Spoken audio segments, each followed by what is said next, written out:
Halo guys, kembali bersama saya Petrus Jakub. Di video kali ini kita akan bahas nih mengenai sudah sakit baru cari asuransi. Nah, teman-teman termasuk tipe yang gimana nih? Apakah termasuk tipe orang yang sebelum sakit buru-buru berasuransi atau setelah sakit baru cari asuransi? Nah, ini saya mau berbagi pengalaman aja.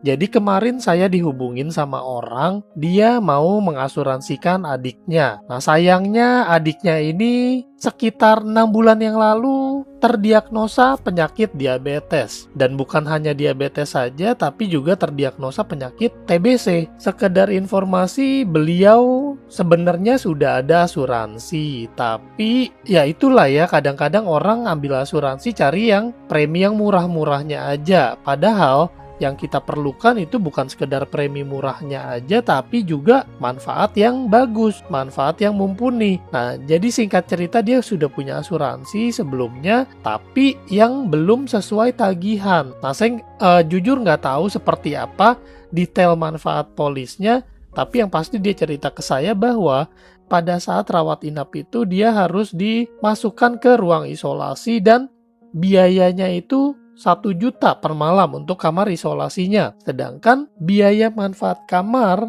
yang di cover oleh asuransi adalah 700.000, sehingga ada selisih biaya untuk kamarnya 300.000. Itu baru kamar, belum dengan tagihan-tagihan lainnya, sehingga dengan asuransi yang ada beliau harus nambah nombok lumayan. Nah, akhirnya beliau menghubungi saya untuk mendaftarkan asuransi Allianz yang sesuai tagihan. Tapi pertanyaannya, apakah orang yang sudah ada riwayat TBC dan diabetes itu akan di cover? Nah, ini dia teman-teman. Jadi ini sekarang jujur sih ya, saya sebagai agen hanya membantu untuk proses pengajuannya saja. Mengenai diterima atau tidak diterima kan itu nanti bagian dari internal dari Allianz yang akan menilai. Jadi prosesnya adalah pengajuan, lalu dari data yang diajukan, pihak asuransi akan menilai nih, kira-kira nasabah ini akan diterima tanpa pengecualiankah atau diterima dengan pengecualiankah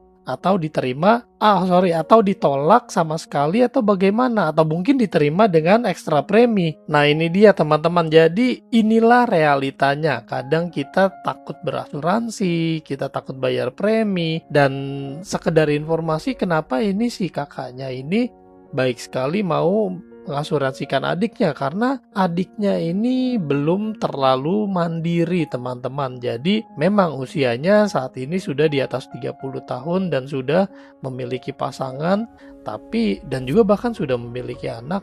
Tapi ya itu dia, perekonomiannya ternyata kurang begitu baik. Nah, ditambah lagi gimana kalau sakit, dengan kondisi ekonomi yang kurang baik, ditambah dengan biaya penyakit, biaya rawat inap segala macam, tentunya akan memberatkan. Jadi saya salut sama si kakaknya ini, dia mau nih membelikan asuransi buat adiknya supaya jangan sampai nanti menjadi beban. Nah, di sini saya apresiasi untuk si kakak yang mau berpikir lebih baik berasuransi daripada menanggung sendiri beban biaya rumah sakit yang entah berapa nominalnya. Dan bahkan di sini teman-teman bisa melihat di sini batuk berdarah teman-teman. Jadi ini bukan main-main lagi ya. Ini sudah termasuk penyakit yang serius, dan ini penyakitnya double, ada TBC, ada juga diabetes juga. Jadi penting sekali untuk menjaga kesehatan kita.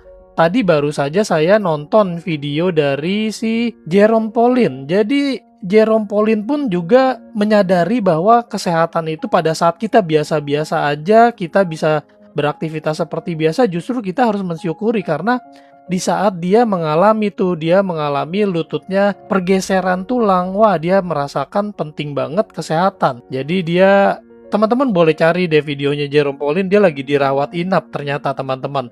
Dirawat inap karena pergeseran, nggak tahu ACL atau TCL, tadi saya sekilas aja sih ngelihatnya. Jadi di sini saya kembali mengingatkan ke teman-teman semua untuk punya asuransi yang bagus nih, supaya kalau kenapa-napa kita lebih aman. Nah, kembali ke topik ini, jujur kondisi adiknya sih pada saat bertemu biasa-biasa aja, tapi masalahnya kan yang dinilai adalah hasil medisnya, teman-teman. Kalau hasil rapotnya itu merah, tentunya tidak lulus, sama kayak kita ujian.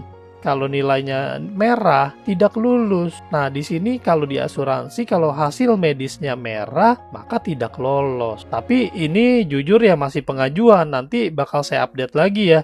Di sini saya bagikan hasil medisnya supaya teman-teman bisa melihat sendiri seperti apa, dan kita boleh ya menjaga kesehatan kita sendiri juga. Kalau saya jujur untuk baca hasil medis seperti ini sih belum terlalu paham-paham amat, belum terlalu saklek, tapi ya kalau baca yang standar-standar sih masih bisa lah ya. Kayak ini sakit ringan ya kita paham lah ya. Tapi ini kalau kompos mentis saya kurang begitu paham nih, kompos mentis artinya apa. Batuk darah teman-teman, batuk darah, dan ini pulang atas permintaan sendiri. Saya nggak paham apakah karena biaya atau bagaimana nih. Nah, melalui video ini saya mau mengingatkan lagi ke teman-teman bahwa jangan sampai kita terdiagnosa penyakit yang berat dulu baru kita sibuk mencari asuransi. Karena ya itu dia teman-teman, kalau udah sakit lumayan berat belum tentu diterima. Jadi pada saat kita sehat seperti ini, pada saat kita tidak ada penyakit apa-apa, itulah saat paling tepat untuk kita berasuransi. Dan saran saya, sekalian diambil yang sesuai tagihan. Ada kok asuransi sesuai tagihan yang ramah kantong, namanya HSCP Plus Plan Classic. Itu 2 bed dan sesuai tagihan. Kalau mau yang lebih private itu ada yang 1 bed sesuai tagihan, namanya Plan Classic Plus. Teman-teman boleh nanya-nanya dulu ke saya, beli nggak apa-apa belakangan aja. Lihat dulu seperti apa preminya, manfaatnya.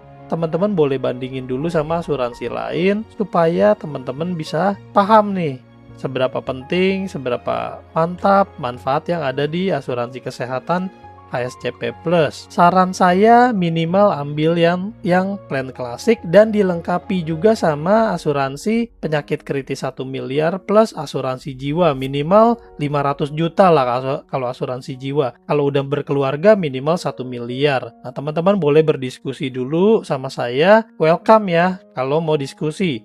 Dan kalau teman-teman mau bergabung menjadi partner bisnis itu sangat welcome juga.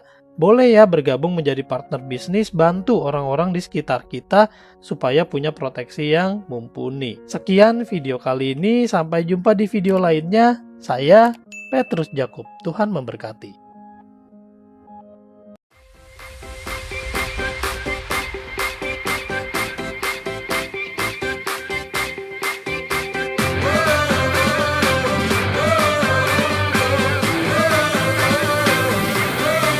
We're the one you can rely on.